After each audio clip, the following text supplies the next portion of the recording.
The idea of a weekend getaway to the mountains was supposed to be a refreshing escape from our busy lives. My girlfriend Emma and I had planned everything meticulously. The route was mapped out, the cabin booked, and the car packed with supplies. We were excited about the adventure that awaited us. A few days of hiking, stargazing, and disconnecting from the world. Little did we know, this trip would turn into a harrowing ordeal that we would never forget. We set off early on a crisp Friday morning, the sun just beginning to rise. The drive was picturesque, the scenery shifting from urban sprawl to rolling hills and dense forests. By late afternoon, we were deep into the mountains, following the GPS's instructions to our secluded cabin. "Take the next left," the GPS instructed.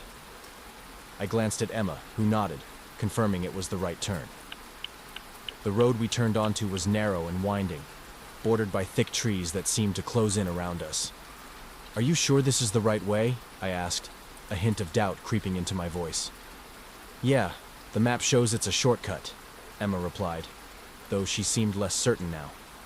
We continued down the road, which grew rougher and more overgrown. The sun dipped lower, casting long shadows across the path. Our sense of excitement slowly gave way to unease. The road seemed to stretch on endlessly, and there was no sign of the cabin or any other human presence. "This doesn't feel right," I muttered, glancing at the GPS. It had lost signal, the screen showing only a spinning icon. I pulled out my phone, no service. "Let's turn back," Emma suggested, her voice tinged with worry. I agreed and found a spot to turn the car around. But as we retraced our steps, the road seemed different. The familiar landmarks we had passed were nowhere to be seen. The path split into multiple directions, none of which looked familiar. Panic set in. "What the hell is going on?" I exclaimed, frustration bubbling over. Emma tried to stay calm. "Maybe we missed the turn. Let's keep going a bit further." We drove on, but the road only grew more confusing. It twisted and turned, looping back on itself in ways that defied logic. The dense forest seemed to swallow us whole, and the daylight was fading fast. "Stop the car," Emma said suddenly. "We need to figure out where we are." I pulled over, and we both got out, looking around. The silence was deafening, the air thick with the scent of pine and damp earth. The towering trees loomed above us, their branches intertwining like a canopy. "We're lost," Emma said, her voice barely above a whisper. I nodded, trying to keep my own fear in check. "Let's try to get some elevation. Maybe we can see a way out." We grabbed our backpacks and set off into the forest, hoping to find higher ground. The underbrush was thick and tangled, making progress slow and difficult. As we climbed, the sky grew darker, the forest plunging into shadows. After what felt like hours, we reached a rocky outcrop. From there, we could see the vast expanse of the forest stretching out in all directions. There was no sign of the road or any hint of civilization, just endless trees and darkness creeping in. "We're really in the middle of nowhere," Emma said, her voice trembling. I wrapped my arm around her, trying to offer some comfort. "We'll find a way out. We just need to stay calm and stick together." We decided to head back to the car and spend the night there. As we made our way down, the forest seemed even more foreboding. Strange noises echoed through the trees, the rustle of leaves, the snap of branches, and distant, unidentifiable sounds that sent chills down my spine. When we finally reached the car, it was almost completely dark. We climbed inside, locking the doors and trying to settle in for the night. The sense of isolation was overwhelming. The darkness outside the windows was impenetrable, and the forest seemed to press in on us. "We'll head out at first light," I said, trying to sound reassuring. Emma nodded, but I could see the fear in her eyes. We huddled together, trying to find some comfort in each other's presence. The night was long and terrifying. Every little sound outside the car made us jump. The wind howled through the trees, and at times it sounded like voices whispering just beyond the darkness. As dawn broke, we were exhausted but determined to find a way out. We ate a quick breakfast from our supplies and set off again. The forest seemed different in the daylight, but the sense of disorientation remained. Hours turned into a blur as we wandered through the woods, trying to find any sign of the road. Our sense of direction was completely gone, and the deeper we went, the more lost we felt. The forest was a maze, and we were trapped within its endless green walls. "Look!" Emma suddenly pointed. Ahead of us was a small clearing with what looked like a worn path. Hope surged within us as we followed it, praying it would lead us to safety. But as we walked, the path twisted and turned, leading us deeper into the unknown. The trees seemed to close in around us, their branches like skeletal fingers reaching out. The air grew colder, and an eerie silence settled over the forest. "We need to go back," Emma said, her voice filled with dread. I agreed, but as we turned to retrace our steps, the path had vanished. It was as if the forest itself was conspiring against us, shifting and changing to keep us trapped. Panic set in. We wandered in circles, calling out for help, but our voices were swallowed by the trees. The sun began to set once again, and we realized we were in serious trouble. Exhausted and scared, we found a spot to rest for the night. We built a small fire, hoping the light would offer some comfort and protection. The flickering flames cast eerie shadows, and every rustle in the darkness sent shivers down my spine. "We're going to get out of here," I said, more to convince myself than Emma. She nodded, clutching my hand tightly. "We have to." That night was the longest of my life. The forest seemed alive with unseen eyes watching us, and the sounds of the night were filled with menace. We took turns keeping watch, but exhaustion eventually overcame us both. When dawn finally broke, we were determined to make one last push to find our way out. We gathered our things and set off, driven by sheer willpower and the hope of survival. Hours later, just as we were about to lose hope, we stumbled upon an old dirt road. Relief flooded through us as we followed it, praying it would lead us to civilization. After what felt like an eternity, we saw a car approaching in the distance. We waved frantically, and it slowed to a stop. The driver, a kind old man, offered us water and a ride to the nearest town. As we climbed into the car, I glanced back at the forest. It looked calm and peaceful in the daylight, belying the terror it had held for us. We thanked the man profusely and sank into the seats, utterly exhausted but grateful to be alive. The ordeal had changed us. We never spoke of the details of those terrifying nights again, but the experience left a lasting mark on our souls. We had faced the darkness together and come out the other side, stronger and more connected than ever. To this day, the memory of being lost in the wilderness haunts me.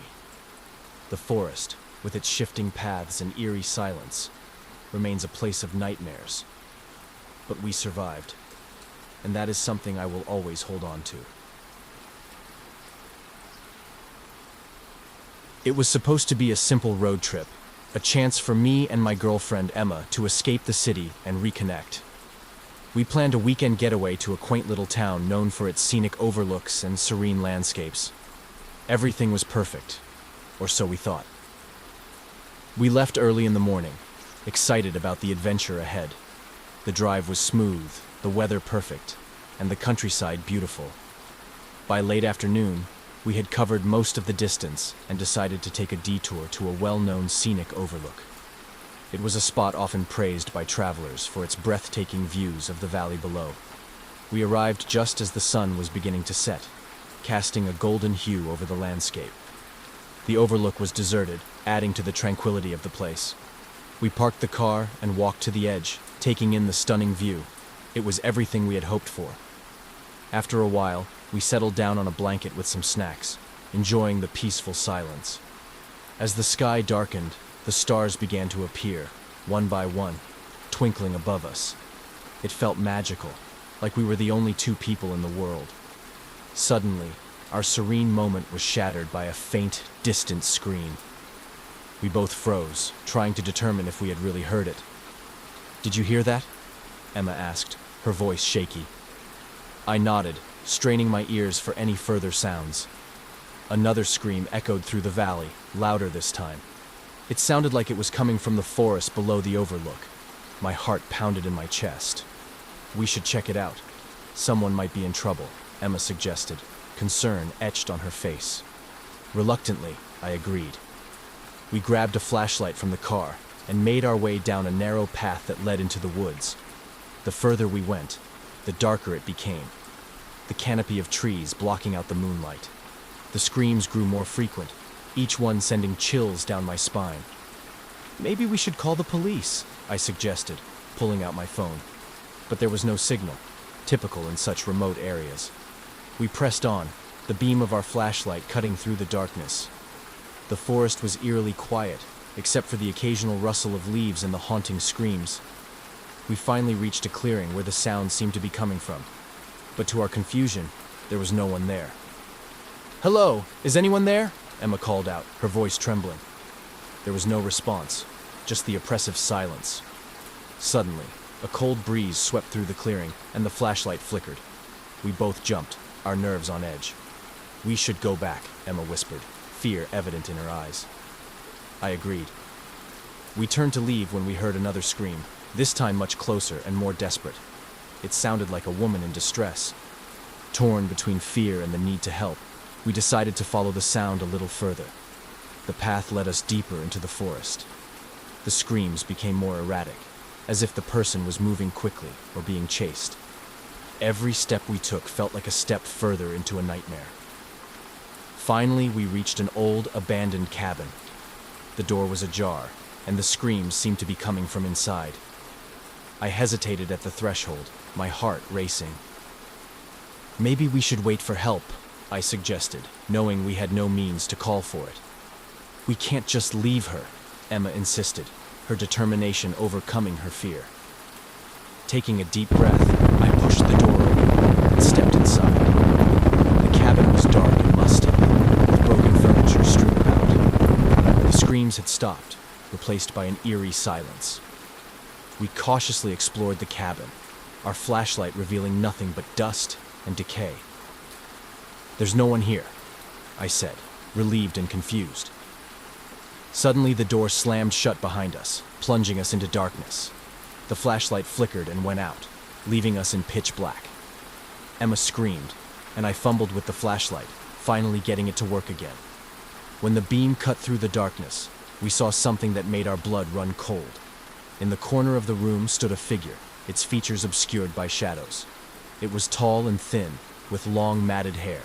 It stared at us with hollow eyes, not moving, just watching. "Who are you?" I demanded, my voice shaking. The figure remained silent, then let out a blood-curdling scream. It was the same scream we had been hearing all along. Terrified, we backed away, but the figure advanced slowly. Without thinking, I grabbed Emma's hand and bolted for the door. We ran through the forest, not daring to look back. We finally reached the car, breathless and terrified. I fumbled with the keys, my hands shaking, and managed to start the engine. We sped away, the screams still echoing in our ears. We didn't stop until we reached the town, where we found a small police station. Breathless and still in shock, we told the officers what had happened. They exchanged skeptical glances but agreed to check it out. The next morning, they informed us that they had found the cabin, but there was no sign of anyone there. "That area has a dark history," one of the officers said. "Years ago, a woman disappeared near that overlook. Some say her spirit haunts the place, seeking help that never comes." We left the town as quickly as we could, the experience leaving a deep scar on our souls. To this day, the memory of those distant screams haunts us. We never spoke of that night again, but every time we hear a scream, even in the distance, we're reminded of the horrors that lurk just beyond the edge of the known world. I've always enjoyed road trips, the thrill of the open road, the sense of freedom, the endless possibilities lying just beyond the horizon.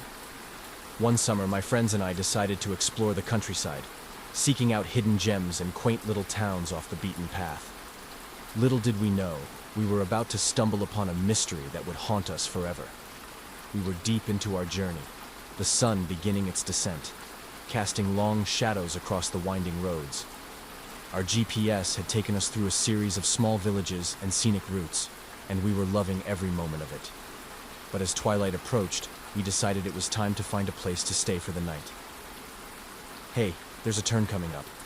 Should we take it?" "Might be a shortcut," suggested Mike, the navigator for our trip. I glanced at the road ahead. It was a narrow, barely noticeable path veering off to the left, flanked by dense woods. There was no signpost, no indication of where it might lead. But, feeling adventurous, I nodded. Sure, let's give it a shot. What's the worst that could happen? As we turned onto the narrow road, an eerie silence seemed to envelop the car. The dense forest closed in around us, the trees towering high above, blocking out the fading light. The road was rough and overgrown, clearly seldom used, but we pressed on, hoping to find a shortcut or perhaps a hidden gem. Minutes turned into an hour, and the road seemed to stretch endlessly before us. The sense of unease grew stronger with each passing mile.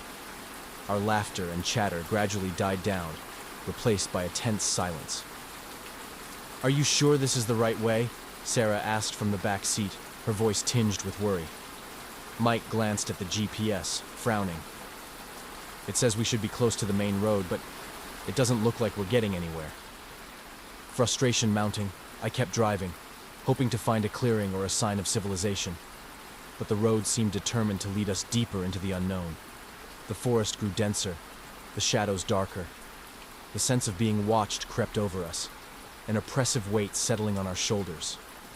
Suddenly, the headlights caught a glimpse of something ahead, a figure standing by the side of the road. I slowed down, peering through the windshield. It was an old man, his face obscured by the shadows. He raised a hand, signaling us to stop. "Should we?" I asked, my voice barely above a whisper. "Yeah, maybe he can give us directions," Mike replied, though he didn't sound convinced. I rolled down the window, the cool night air rushing in. "Excuse me, sir. We're a bit lost. Can you tell us where this road leads?" The old man stepped closer, his face coming into view. His eyes were wild, darting around erratically, and his clothes were tattered and dirty. He looked like he hadn't slept in days. "Turn back," he said, his voice shaky and urgent. "This road is not meant for you." Chills ran down my spine.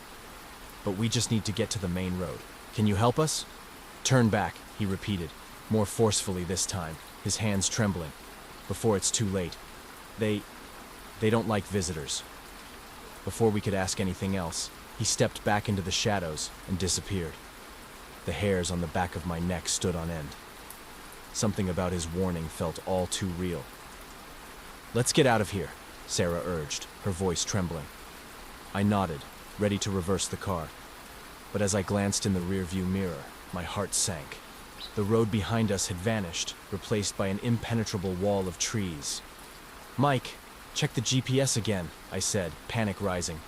Mike fiddled with the device, but the screen was blank. "It's not working. We're completely off the grid." Desperation set in. We were trapped on a road that seemed to have a mind of its own, leading us further into a labyrinth of darkness. I kept driving, hoping to find a way out, but the road continued to twist and turn, mocking our efforts. Hours passed, and exhaustion began to take its toll. The forest remained silent, no signs of wildlife or human presence. Just when we thought all hope was lost, we saw a faint light in the distance, a glimmer of hope. "Look! A light! Maybe it's a house or a car," Sarah exclaimed. We drove towards the light, hearts pounding with anticipation. But as we drew closer, the light seemed to move, leading us further into the forest. It was as if it was guiding us, but to where? Finally, we reached a clearing. In the center stood an old, dilapidated cabin, the source of the mysterious light. Reluctantly, we got out of the car, the sense of dread overwhelming.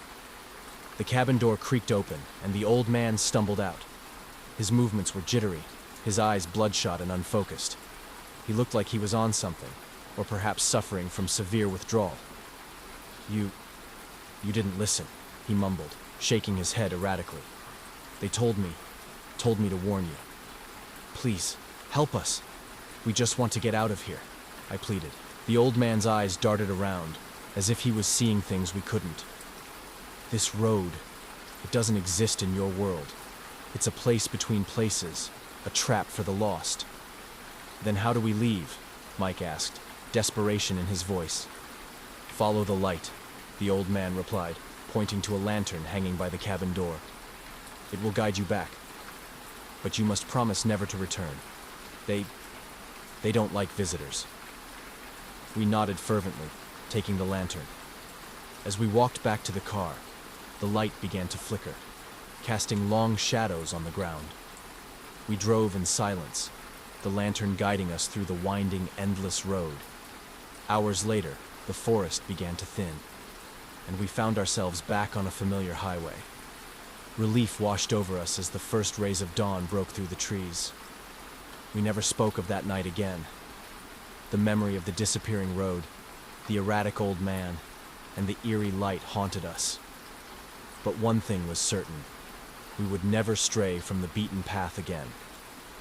To this day, I wonder about that road. Was it a figment of our imagination, a shared hallucination, or something far more sinister? Whatever it was, it left an indelible mark on our souls, a reminder of the unknown lurking just beyond the edge of reality.